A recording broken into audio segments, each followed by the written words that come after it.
E aí é mais ou menos assim.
Chegado ao município de Januária, ao Brasil, ao mundo, sobre essa questão das escolas.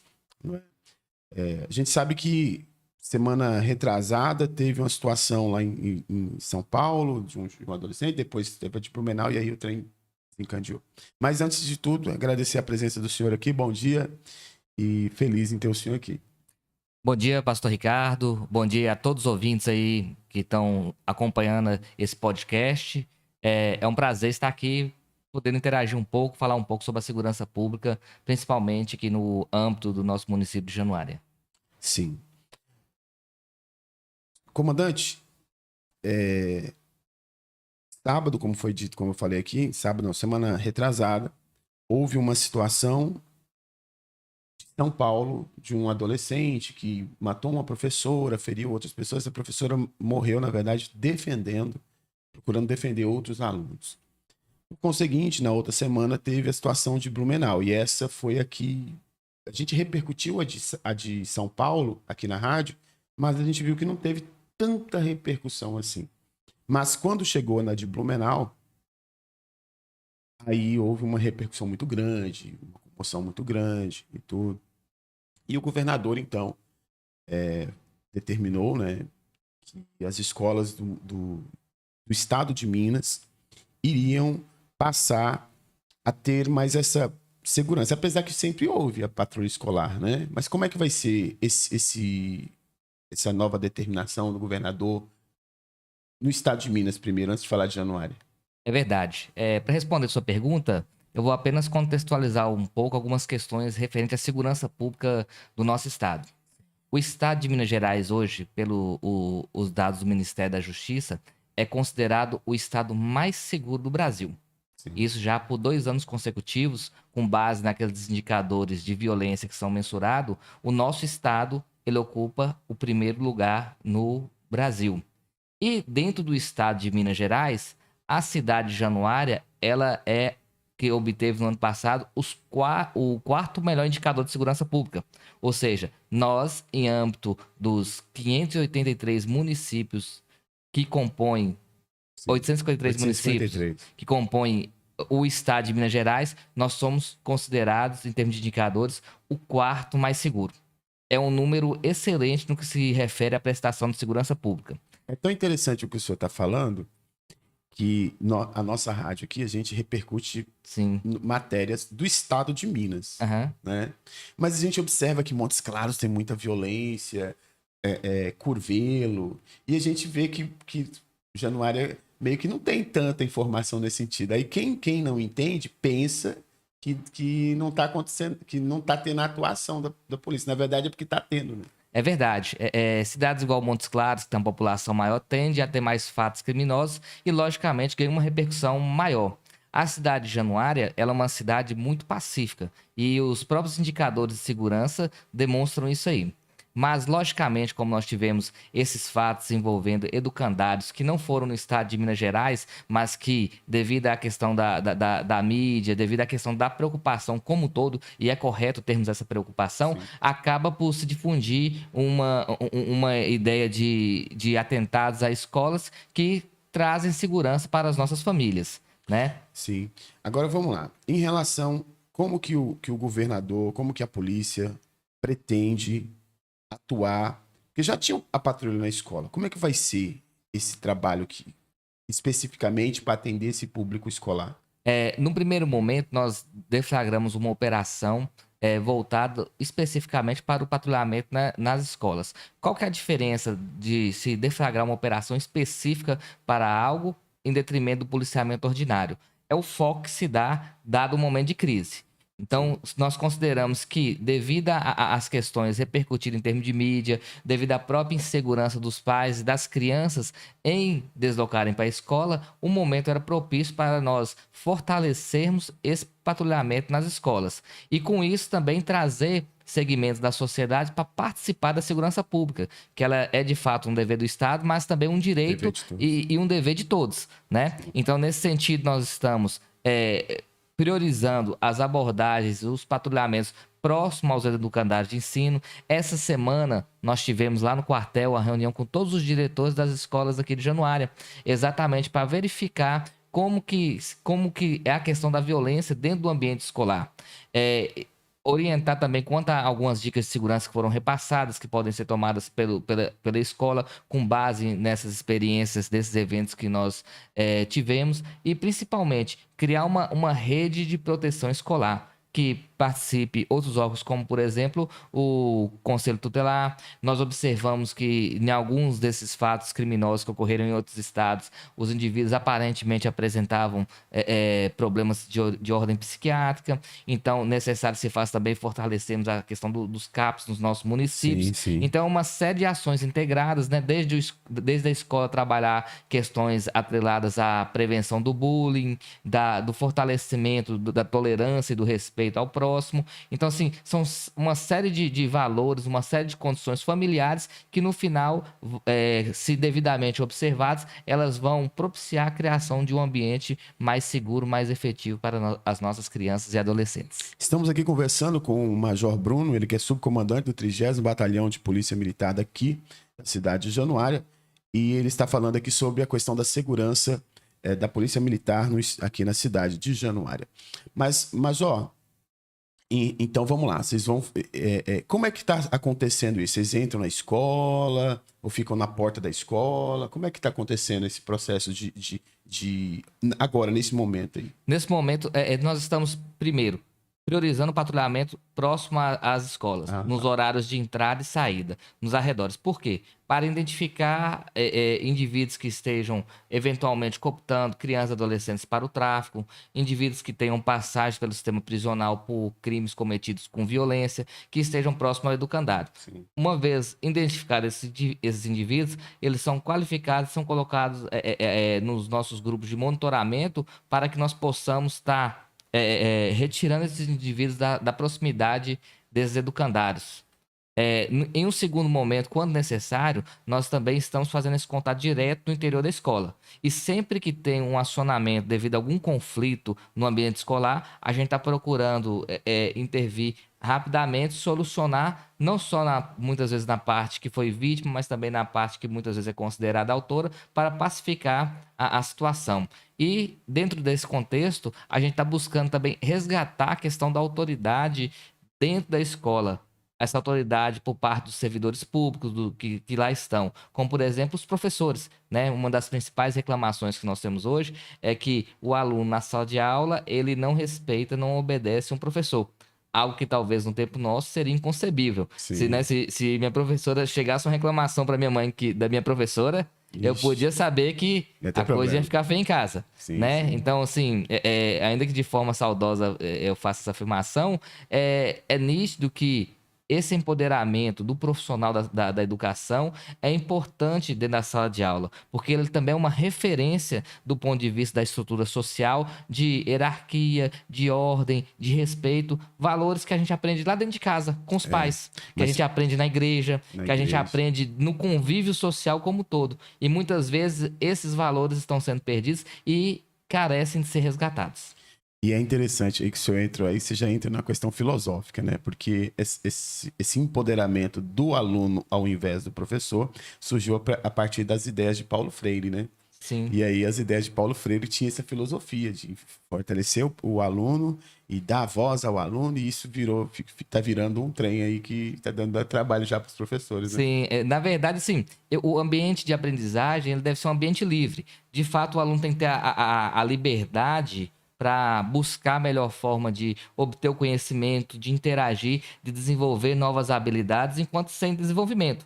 Mas isso deve ser feito sem Respeitando as violar hierarquias, né? normas que são normas de convívio social, né? Sim, A parte do respeito, você não vai chegar num sinal vermelho porque você está aprendendo a dirigir. Ah, deixa eu testar aqui e ultrapassar esse sinal vermelho. Por quê? Porque são normas de convívio social que a todos são impostas. sim. Então a gente tem que saber o equilíbrio entre ter um ambiente livre para aprendizagem, mas ao mesmo tempo que seja regulado dentro do respeito e da tolerância. Porque isso também é uma forma de liberdade para o aprendizado.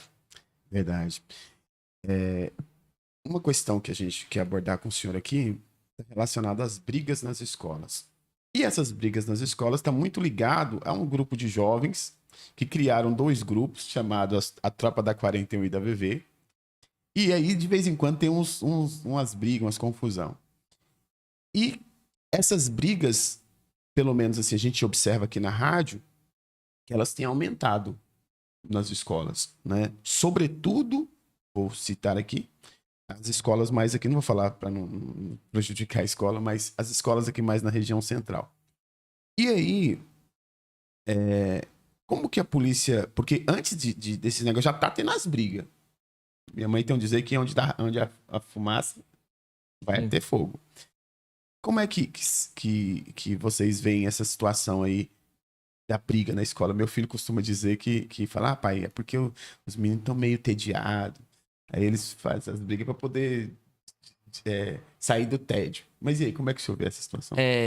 Num primeiro momento, quando ocorre brigas no interior da escola, ele é, primeiramente, da responsabilidade da escola, de tomar as providências iniciais, Sim, de identificar a causa daquele conflito, de verificar as formas de pacificação daquele conflito.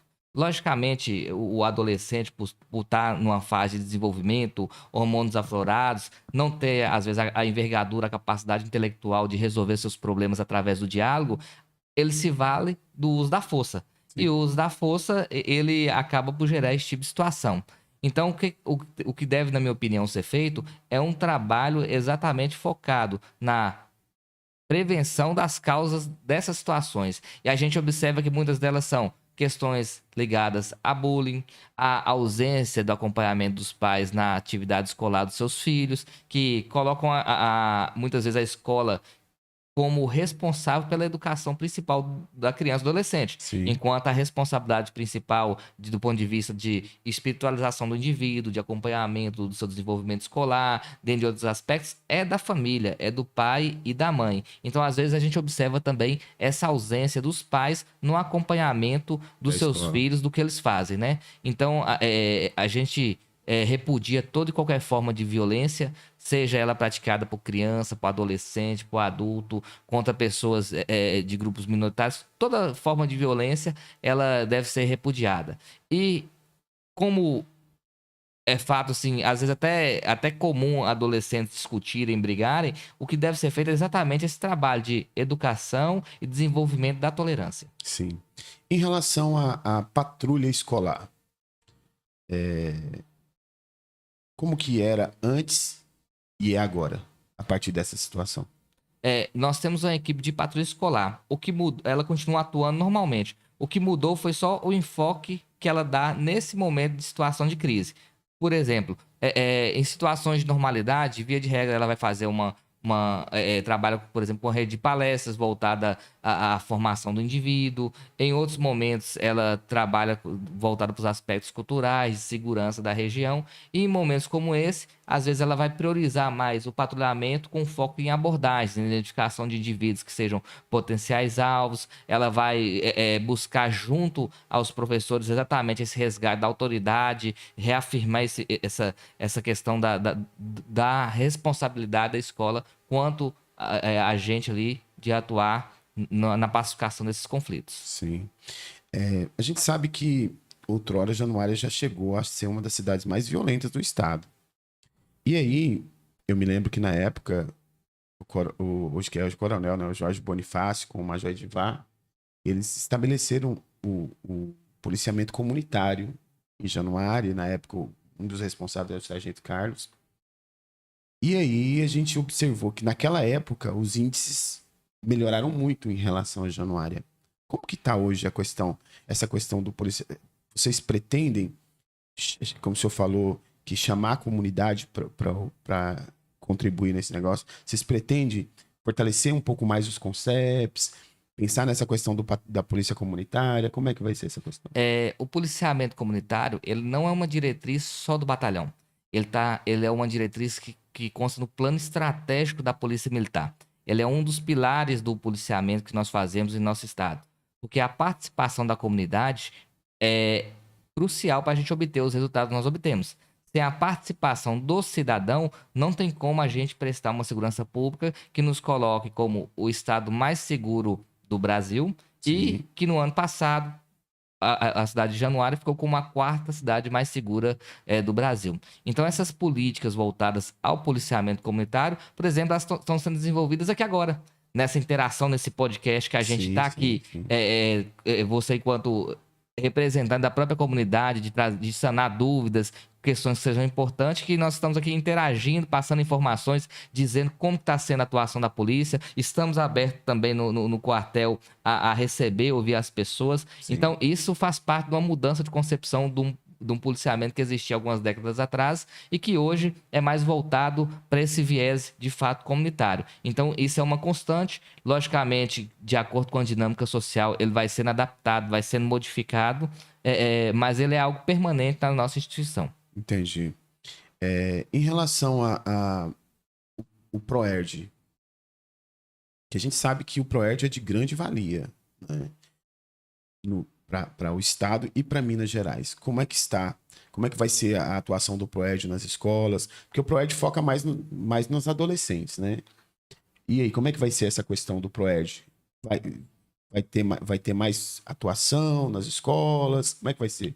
Na verdade, nós temos faixas etárias para ser atendidas. Algumas turmas podem ser de crianças, outras de adolescentes. Sim. Nós temos alguns militares que são formados, capacitados para a aplicação do ProERD. Todos esses nossos militares que têm essa formação para essa área, eles recebem a carga horária deles ali cheia para aplicar nas nossas escolas. Sim. Logicamente, não dá para aplicar em todas as escolas ao mesmo tempo. Entendi. Então, é feita uma programação e, esse ano, particularmente, nós estamos priorizando algumas escolas de zona rural, escolas igual lá de São Joaquim, locais que são mais longe e que, muitas vezes, a própria presença do Estado como um todo é um pouco mais deficitária. Então, a gente está priorizando, principalmente, algumas escolas de zonas rurais e escolas e regiões que têm maior relação com conflito relacionado a drogas, né? Porque o ProERD ele é voltado para a prevenção Sim. do uso de drogas. Sim. Então, a gente continua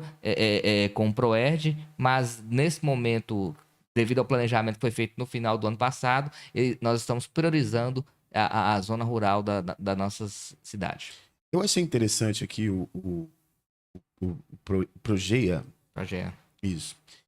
Porque quando eu estudei sobre essa questão, antes eu achava que a questão educação ambiental era apenas a questão do meio ambiente.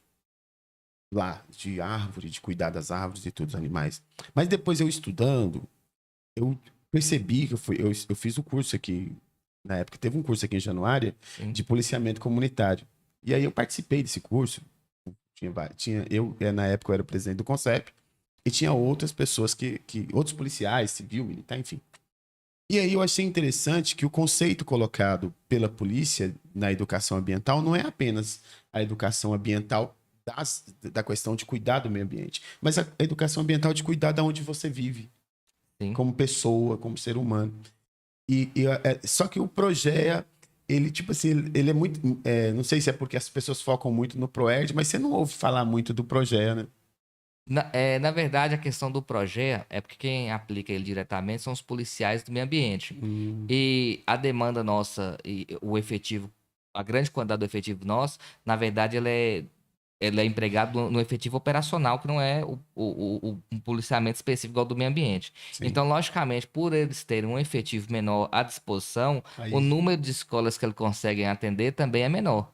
Mas existe sim uma tendência também de formação, capacitação de militares do meio ambiente para estar atendendo o maior número possível aí de escolas. Porque esses sim, militares, eles têm. Isso é apenas um encargo. Eu faço aplicar o PROERD é um encargo. Ele tem que fazer o patrulhamento em festa, ele tem que verificar questões de denúncia de outros órgãos ambientais, ele tem que checar licenças ambientais. Então, tem fiscalizações junto com a sim. polícia rodoviária. Então, essa é Não é apenas uma só da gama de atividades que nós do desenvolvemos, policial. né? O Inclu- PROERD, a patrulha escolar, a rede vizinho protegido, a atuação junto ao CONCEP. Então, a polícia militar ela é muito grande.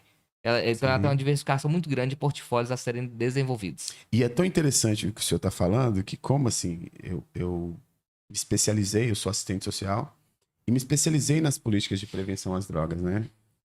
Pela Universidade Federal de Santa Catarina. E nessa especialização, a gente aí estudando sobre a questão do PROERD, nós percebemos isso nos estudos, que o policial que atua no PROERD, ele não é apenas proerdiano. Ele é proerdiano, mas ele também está lá na ponta, lá, fazendo as abordagens, fazendo o trabalho dele rotineiro. Então, assim, não há ainda esse trabalho de falar assim, vamos pegar o policial e deixar ele apenas pro PROERD. Tem mudado um Um pouco essa pouco, né? realidade. Parte dos nossos policiais que aplicam o PROERD, principalmente aqui em Januária, em muitas classes de cidades maiores, eles ficam por conta única e Do PROERD. exclusivamente do PROERD, dada a demanda das escolas. Sim, sim. Em algumas frações destacadas, cidades menores, que nós temos o policial que tem a capacitação para aplicar o PROERD, até pela quantidade, pela proporção de escolas, ele atende parcialmente as escolas e parcialmente também a outros serviços de segurança pública, porque Sim. também tem outras demandas latentes no município que ele precisa ali estar buscando uma intervenção. Januária, a região de Januária são 133 estaduais, escolas estaduais. Como que dessas 133 escolas, estou falando da gerência regional de educação e da superintendência, provavelmente vocês atuam dentro dessas 19 cidades também, aqui o 30º. A gente é em todas as cidades do 30º, né? Porque São às vezes quantas cidades que o 30º atua hoje? hoje são em torno de 10 cidades. Sim.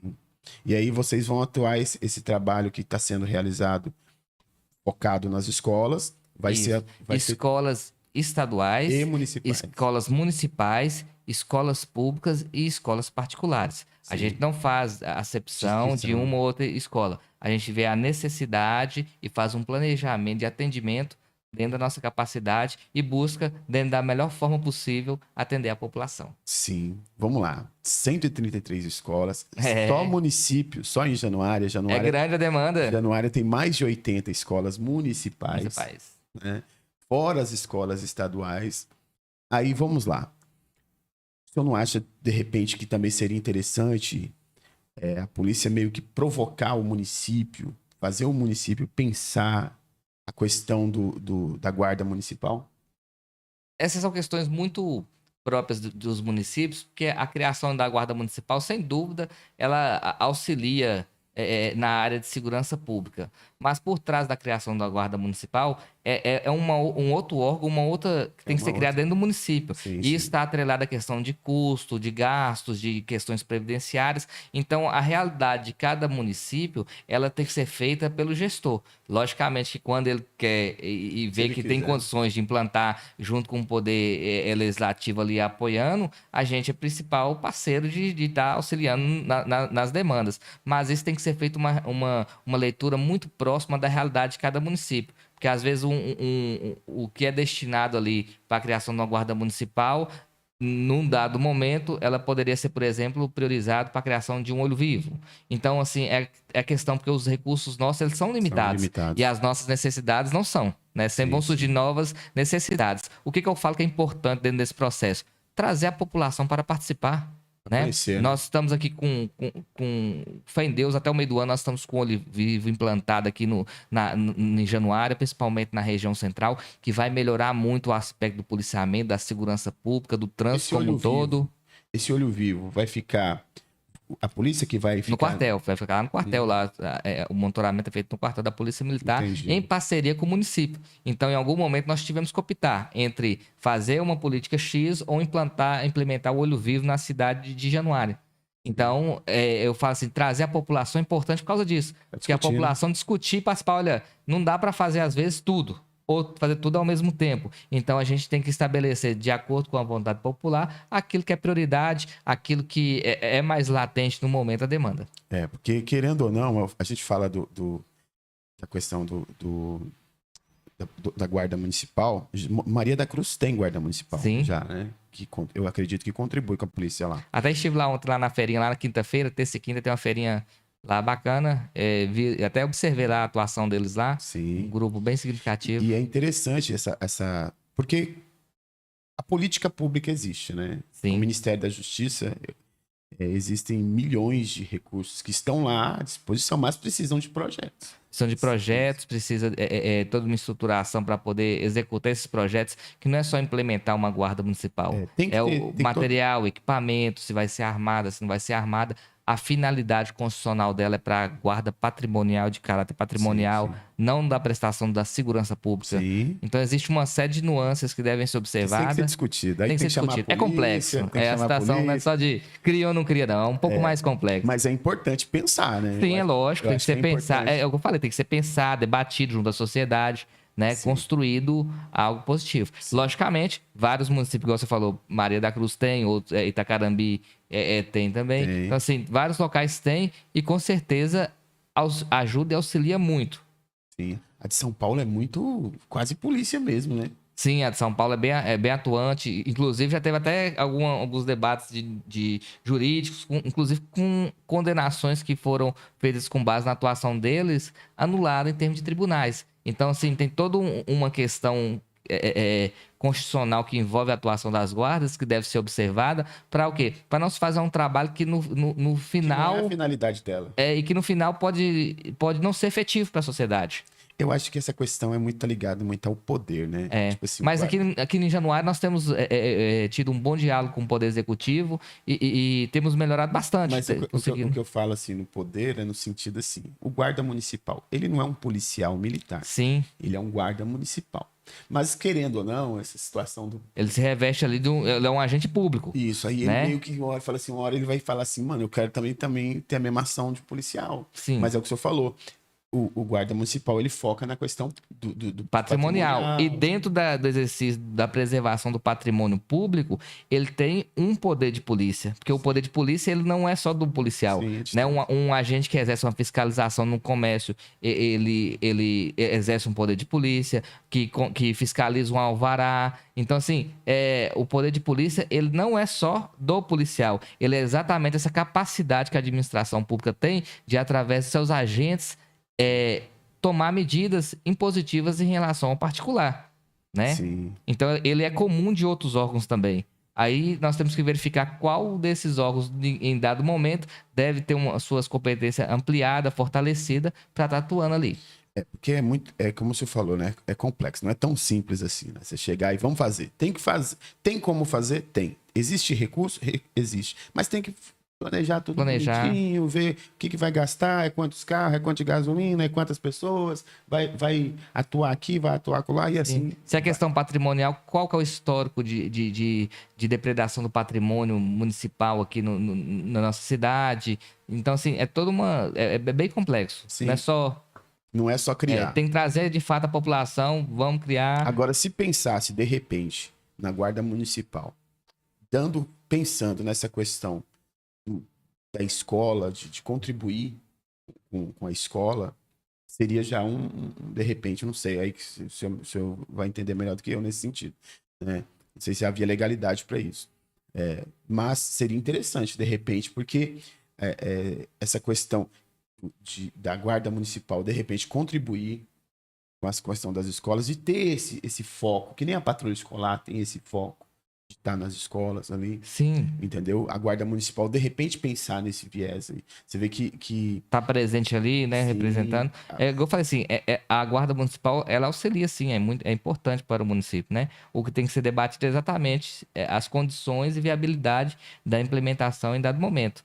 Talvez aqui em Januária careça e seja excelente a implementação de uma guarda municipal, mas talvez no município menor a implementação de uma guarda municipal inviabilizaria. Por exemplo, nós falamos a questão das escolas. Quantas escolas municipais nós temos só aqui no perímetro de Januária? Mais de 80. Mais de 80. Se nós fôssemos colocar, por exemplo, uma patrulha com 2 guardas municipais em cada uma, É muito... E né? detalhe, Seriam e Januária é maior que Montes Claros, né? No aspecto de município. territorialidade, sim. Em termos de extensão territorial, o município é gigantesco. Tem lugar que chega na Bahia. Não, você sai daqui, como dizer, vou hoje, volto amanhã. Isso mesmo. Já Não andei... espere por mim. Verdade, já andei nisso, já... Eu tinha um projeto de prevenção às drogas no município. Inclusive, a polícia era até parceira nossa no projeto. Bacana. Aí a gente ia para comunidades assim, geralmente, inclusive quem ia geralmente com a gente era a polícia, quando era uma comunidade muito longe, muito distante. Aí, mas tinha lugar que você saía daqui 5 da manhã, chegava 10, 5 da manhã chegava 10 lá no lugar. É muito longe. Longe. E aí... E além da distância, as nossas vias aqui também são bem difíceis, né? Bem dificultosa a Sim. circulação, né? A ausência de asfaltamento, até terraplanagem mesmo, torna ainda mais difícil o acesso a alguns locais aqui. Verdade. Vamos lá. Viaturas. O governo do estado anunciou 127 novas viaturas. 83 Pulse para a patrulha escolar, 28 Doblô para o Proerd e 16 L200 para o Progea. Januário foi contemplado algum? Sim, nós temos previsão de receber viatura. Antes disso aí, já tinha previsão de receber viatura própria para o patrulhamento escolar. Já tinha sido até... que a frota, inclusive, tinha até feito a indicação de uma outra viatura nossa para descarga, que era mais velha, para receber essa viatura. Então já tinha, sim, em termos de viatura, o Estado tem demonstrado uma acessibilidade muito grande em relação às demandas da instituição. Logicamente que tem particularidade de cada região, né? Por exemplo, o patrulhamento nosso aqui, devido à própria característica das ruas de Januária, da zona rural, tem que ser viatura grande. Então, às vezes, o que é adquirido pelo Estado como um todo, ela não tem essa característica. Mas aí a gente tem buscado outras formas também, principalmente através de emendas parlamentares, que tem feito a aquisição de muitas viaturas. Então, hoje, comparado com o cenário que nós tínhamos antigamente, a condição é bem mais propícia de trabalhar. Amém. O governo de Santa Catarina anunciou que vai colocar um policial armado em cada escola. Como é que o senhor vê essa situação? Olha, em termos de crise, sempre são apresentadas diversas propostas de soluções, né? E eu falo assim, primeira coisa, quando eu vejo algumas soluções, eu falo assim, por que ninguém pensou nessa solução antes? E busco refletir sobre ela. E no segundo momento, eu penso, se essa solução tivesse sido implantada, teria impedido esses fatos que aconteceram que levaram a atenção para isso aqui? Sim, né? sim. Por exemplo, se eu tivesse um detector de metal hoje na entrada de uma escola, teria impedido um indivíduo de pular um muro e praticar um ataque? Não. Se eu passo num detector de metal e dependendo da forma que ele é colocado, ele vai apitar, mas se eu estou armado, ele vai ser efetivo para impedir uma atuação do infrator? E outra coisa... Então a questão ela é bem polêmica e complexa, né? Assim, um policial sozinho, ele vai permanecer lá 24 horas, como que vai ser essa rendição? E se ele faz uso da força lá e efetua um disparo? E se é um adolescente, uma criança que estava com estilete e que, na visão do policial ali, era uma agressão potencialmente letal, ele faz uso de uma arma de fogo e no segundo momento ele pode ser o herói, no outro ele pode passar a ser um vilão. Sim. Então, vai utilizar o quê? Armas de menor potencial ofensivo? Mas e se o agressor tiver com arma de fogo? Então, é uma série de particularidades que tem que ser observada, mas, logicamente, quando se tem alguma crise em relação à violência como um todo, a primeira resposta é aumentar o número de policiais. Sim. Né? Parece até um clichê, né? Que você, não, o que precisa? Mais polícia. Mas esquece de debater, às vezes, questões que estão lá na raiz, que é a questão, por exemplo, dos CAPs, são indivíduos que têm problema mental, dos conselhos tutelares, como é que está a atuação dos conselhos tutelares no acompanhamento das nossas crianças, do nosso adolescente. Né? Nós temos na Constituição de 88 a inauguração da teoria da proteção integral da criança e do adolescente. A Lei 8.069, que é o ECA, traz uma série de medidas que podem ser fomentadas. Sim. Então, como estão hoje essas medidas de semi-liberdade, de liberdade assistida e até de apreensão? Quais são as medidas educativas de resgate que nós temos de fato implementado? Então, assim, são coisas que eu vejo que, na minha concepção, às vezes se discute debates como esse de redução de idade penal, mas esquece de fundo coisas que estão lá que são mais importantes. Inclusive, Januária, nesse aspecto que o senhor está falando, existe um trabalho dentro do serviço social chamado Serviço de Convivência e Fortalecimento de Vínculo. E este serviço, ele trabalha com dois públicos. O público prioritário, que é esse público que o senhor falou, que cometeu algum tipo de transgressão, alguma coisa, e o público não prioritário. E o público prioritário, na legislação, determina o aumento do valor para o município. Né? E Januária tem dificuldade de conseguir cumprir a meta para alcançar o público prioritário e melhorar financeiramente a questão do serviço social. E a assistência desses indivíduos é feita de forma voluntária, a participação deles? Eles têm que ser voluntário ou pode ser compulsória? O que acontece? Aí tem um fluxo. Sim. Dentro do serviço social tem um fluxo. O fluxo, ele pode vir pela polícia ou pelo conselho tutelar. Geralmente, o primeiro contato é a polícia. Sim. Entendeu? A polícia identificou o problema, aí a polícia comunica ao conselho tutelar, o conselho tutelar encaminha para o Ministério Público, para o juiz encaminha para o CREA encaminha para o CRAS, o CRAS encaminha para o serviço de convivência.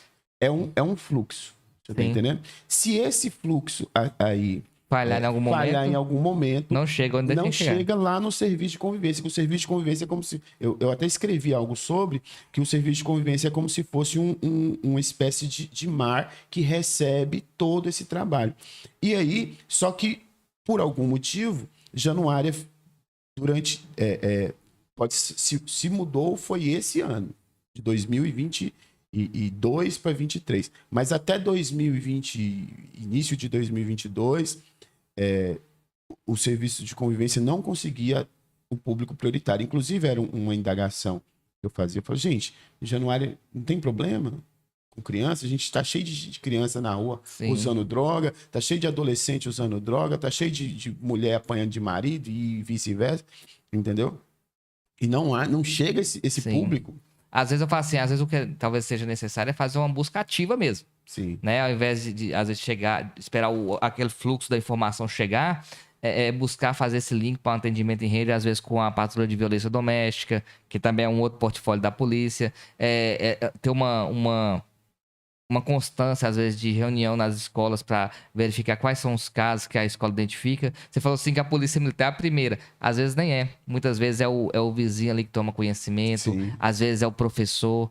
Às vezes é a diretora da escola. Então, repassa para a polícia. Às vezes é o pastor da igreja, o padre, o líder da comunidade. E só então que ele aciona a polícia. Né? Nós tivemos alguns registros de ocorrências que crianças e adolescentes foram vítimas em algumas regiões aqui do norte de Minas, que eu observei que quem chamou, muitas delas foram líderes comunitários. Né? Nós ficamos sabendo desse fato aqui que está acontecendo com fulano lá em tal local, na zona rural. Sim. Então, assim, chegou para a polícia e devido à capilaridade da polícia, ela de fato, ela consegue... Vai lá e checar a informação. Mas, de fato, a gente faz o registro e esse registro é encaminhado via de regra, para a Polícia Civil. Quando envolve criança e adolescente, em alguns casos a gente encaminha também para o Ministério Público, para a vara competente. Né? E também busca repassar para o Conselho Tutelar. Então, logicamente... às vezes, fazer uma busca ativa do que teve de ocorrência em termos de meias relacionada à criança e adolescente, essa reunião, às vezes, nos educandários, ela, com o próprio conselho tutelar, qual que é a frequência que vocês reúnem com o presidente do conselho tutelar para buscar os casos de acompanhamento? Aí você vai descobrir que às vezes tem casos que está lá para ser acompanhado, que devido à quantidade não foi acompanhado ainda, mas que seria um caso talvez Sim, propício, mas né? é que o senhor falou, né? Por exemplo, teve uma situação de uma conselheira que até meio assim, deprimida, porque ela precisava ir numa comunidade muito longe, e Sim. aí falta carro, é uma série de fatores que querendo ou não, o conselho, se é aqui na cidade, ele consegue atuar. Sim. Mas quando se trata Zona rural. aí, que Januário é uma cidade É, atípica, né? sim. Muito De grande. fato, sempre vai ter demanda. Eu falo, vai ter demanda. Se ela Sim, não tá chegando lá, é porque ela tá suprimida em algum local, esse fluxo vai ter que andar. vai ter que dar um input nele ali para poder andar, né? E logicamente que a gente esbarra em outros problemas, de questão logística, de combustível, de às vezes um recurso para o funcionário almoçar no local. Tem toda uma situação. Uma vez identificado como que ele vai intervir, se ele tem uns mecanismos de assistência ali que se vai fazer necessário, né? Então, assim, é de fato uma questão complexa. E às vezes a pessoa lá também já é considerado, recebe a informação que a pessoa lá naquela zona rural é violenta, aí Aí ela já não quer ir sozinha, tem que ir com mais um. Aí esse mais um vai assim, não, eu acho melhor chamar a polícia também. Aí, né? é uma série de fatores, né, É, meu? Só Jesus na causa mesmo. Mas qual o recado que o senhor deixa para Januária em relação à questão da segurança da polícia militar em Januária? Em Januária não, que a gente tem seguidores em todo o norte de Minas, na Januária e nas cidades Norte de aí Minas. que o 30º Batalhão atua. Qual o recado que o senhor, que o 30º, que o senhor tem para deixar para o pai de família, para o professor, para o aluno, para a comunidade escolar sobre a atuação da polícia militar nas escolas? Eu tenho uma mensagem com dois focos específicos, né?